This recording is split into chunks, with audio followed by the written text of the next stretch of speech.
Should we convert the garden into a football pitch? Yeah. So this is what's happening at the moment. The digging process has just started. You can see that all the grass is going to be taken up for the foundations to be laid for the Astro. And that's how they do it. They literally use the digger. Pretty powerful to be able to just do that. It makes it look easy, but that's some serious force going through that. This is how we're looking at the moment. So this is what the garden looks like from a bit higher. You can see that they're well into the digging process now. You can really see all the dogweed patches from up here. That is my garden today. 48 hours later. So it's day 3, and this is the front of the house where a lot of the dirt is being moved to. They're now grabbing it and taking it away. Half the garden's done now. They're moving some of these bricks out of the way because I want the Astro to come along here. So you can see, if I put this on wide, this entrance bit of patio, we're getting that taken out and it's going to be replaced with AstroTurf. So that means having to take the bricks out. They've already started these and they're doing these ones here. So I'm excited, we're getting there. 3 days later. So today, the Type 1 is going down. If you're wondering what Type 1 is, this stuff is called Type 1. This is the dirt, this is just what was underneath the grass. You can see that this is called Type 1. And they spread this across the whole thing. And then they put sand on next, I think. Get in there though, some more Type 1 over here. They lay it down in piles first, and then they're going to just spread it across the whole surface. Type 1. So you can see this is the spreading process. I'm pretty sure that by the end of today the whole surface will be covered with the Type 1, and that'll be today's task complete. Early the next morning. So today we've got the sand. This is the next phase. The sand goes on the Type 1. My brother. So it's the end of the day, and this is, oh, look at the dogs. Came out and they think there's hedgehogs out here. Look at them, looking for the hedgehogs. This is the end of the day, and the guys, as you can see, have just laid loads of piles of sand. And tomorrow they're going to come and spread this over the whole garden and lay down some concrete as well. It's so interesting to see the process and how they do it. The next morning. So today we've got the cement truck in. The truck there, you can see that we've got the tubes running through here. So this is where the shed's gonna go. But you can't put a big shed like this in the garden without putting a base down first. That's right, isn't it? That is right, yeah. So it gushes out, doesn't it? Look at that. Look at that. It looks like not concrete. It looks like something else. Nice. So this is how they lay the concrete base for the shed. These wooden things on the outside, that's just to keep the concrete in. And then they'll take them out and you'll just be left with a concrete base. Boom.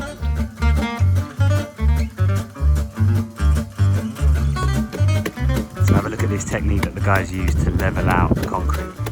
Clever really. Just pat it down with this piece of wood. Clever. Never knew that was how it was done.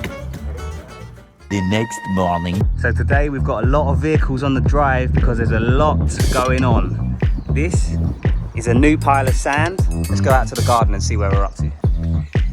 So today's job, as you can see, is to level out the sand. This is one of the final stages before we're ready to start laying the AstroTurf. So this is the concrete base for the shed. You can see that the wooden panels have been taken away and you're just left with pure concrete.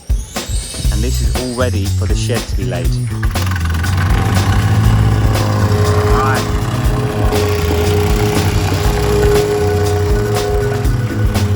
So this thing here is called a whacker, and what it does is it basically flattens down the Type 1 so that foundation is laid for the sand to go on it. So you can see where he's run over, it's a lot flatter, and that's where he hasn't. He's got kind of stones sort of poking up, and that's what this thing does. Love it. he's got the garden hose out as well because it helps the whacker to flatten things when it's slightly wet. That's the process, that's how they do it, that's how the pros get the job done. The next morning.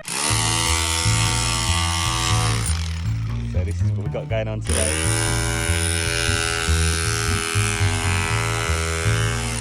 So we're getting rid of these tiles because we want this to be a little Astro entrance, which we think will look really nice. This is how they do it. They literally, it's savage. Get rid of the mortar. He's got an axe there. He's pulled out an axe. Love it. And then you just crank it out. Look at that. My granddad used to say, if I had a lever long enough and a fulcrum strong enough, I could move the world. 6.5 hours later. So the guys have just left for the day, and this is how we're looking. You can see that the whole garden is now covered in sand. They've flattened most of it, as you can see.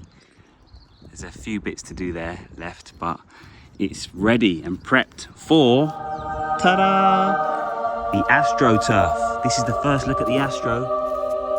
Boom. It's looking good. The colour's looking good. You can see that there's 1, 2, 3, 4 big rolls of AstroTurf, and that's going to get rolled out tomorrow.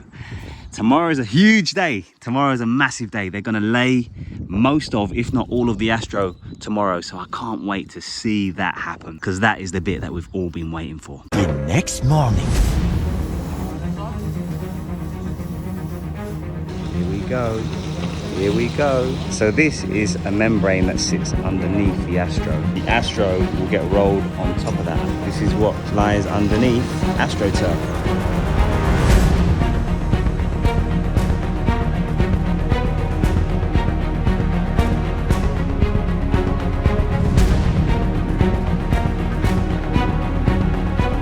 Quite short at the moment, you can see, but that's just because it's flat. Once we roll that, once we brush that up, it's going to start to really look like grass.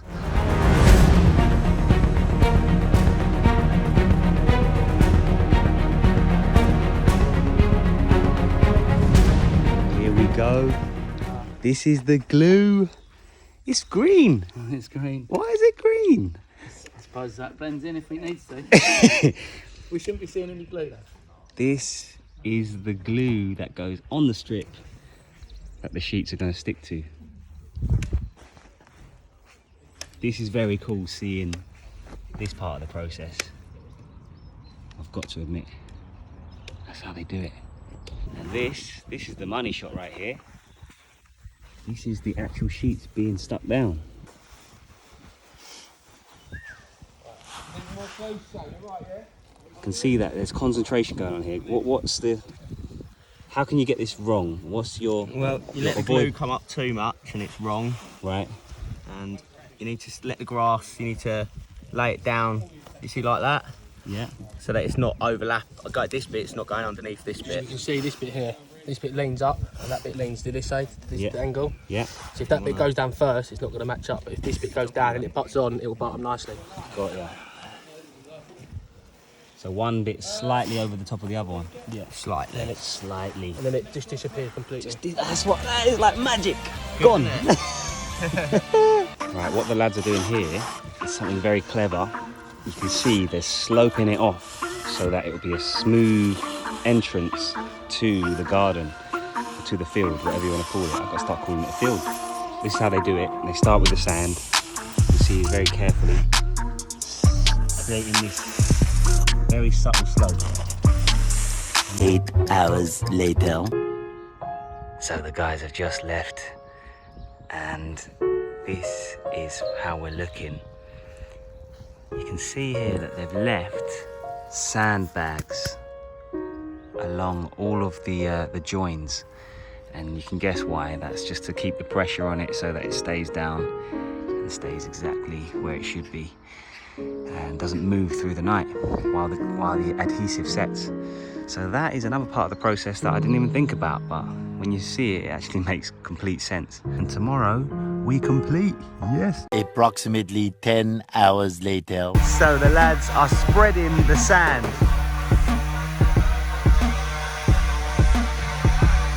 What's this device called? Sander. A sander. Look at that. Look at that. So this spreads sand across the surface. Quick reload. In it goes. That is so cool.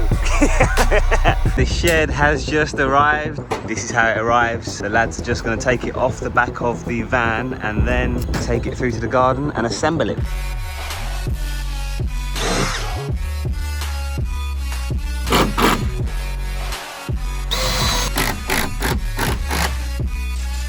Here come more panels. And look at this. These are the doors. Mad how quickly it just comes together.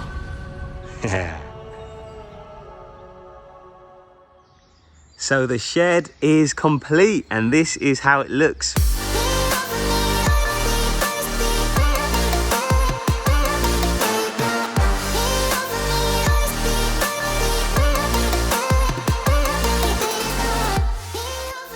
Really happy with it. It's a big shed. This is what it looks like inside. Absolutely delighted with this. The guys have done a fantastic job. The dogs are checking it out. What's this, girl? Is it a new space? Have we got a shed? Where is it? Is it a shed? Massive part in the process of converting my garden. Done. We have a shed. The next day. So today is a big day. Today, the goal arrives and is going to be assembled and put up in the garden. I can't wait for this. I've been looking forward to this day for a long time. And also the ball stop, which is the net which goes behind the goal, is going up. And you can see we've already done the groundwork for this and we've dug the holes for the poles to go in. And they're arriving today as well and they're going to go up to stop the ball from constantly going over the fence. Here we go. First sight on the woodwork. You can see this is Prem standard. This is Prem standard. It's a 9-a-side goal, so it's slightly smaller just to fit the garden well. Trust me, it's gonna look unbelievable when it's up. These are all the nuts and bolts that it takes to put the goal together. There are a lot there. We've gone for the box style, which just looks, they're the best looking goals by far. So that's what we're putting up today. So you'll see exactly how to assemble a box goal, which is the best goal. So the system that the guys use to set up these goals is they do it in two parts. You can see they've built the post and the crossbar and then the base of the goal, and then they're going to connect them together using these. These are the connectors. It goes in here like this, and then they'll screw that on using these, so that's nice and secured. And then they're going to lift that up and slide it on here, and then you'll have the framework of the goal. Bosh, bosh, bosh, bash, bash, bang, boom, boom, boom, pow, boom, boom, pow. That's how it's done. Now you know. Here we go. So the wheels have just gone on. This is what they look like, and that means that we can move the goal wherever we want in the garden. It doesn't need to stay in one place. You can see the stanchions started to be assembled. It's taking shape. Not long now. Not long now. We're nearly there. Okay, here we go. Big moment where two worlds collide. Boom! So these are holes for the ball stop that goes behind the goal.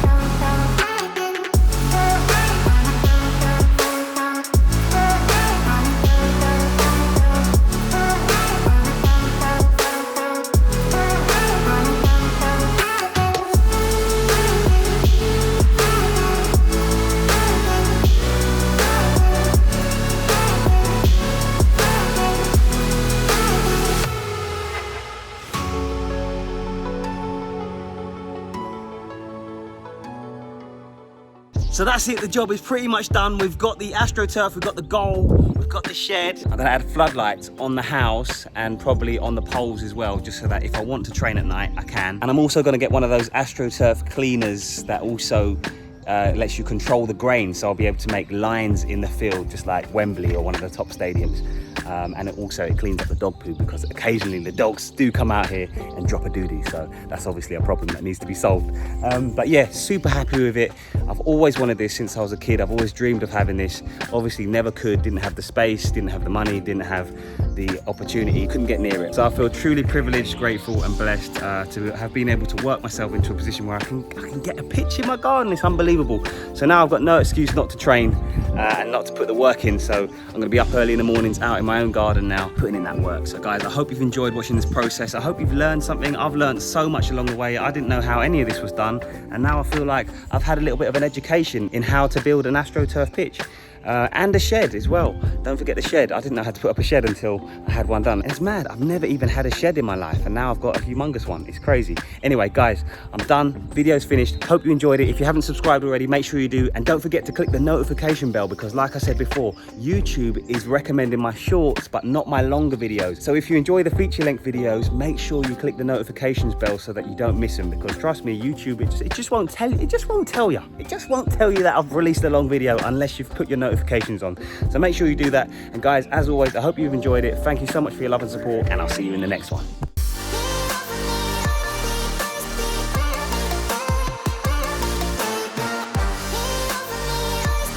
Oh yeah, and don't forget to leave a comment in the comment section below, because I genuinely read every single comment. So guys, again, hope you enjoyed it. I'm out. Peace.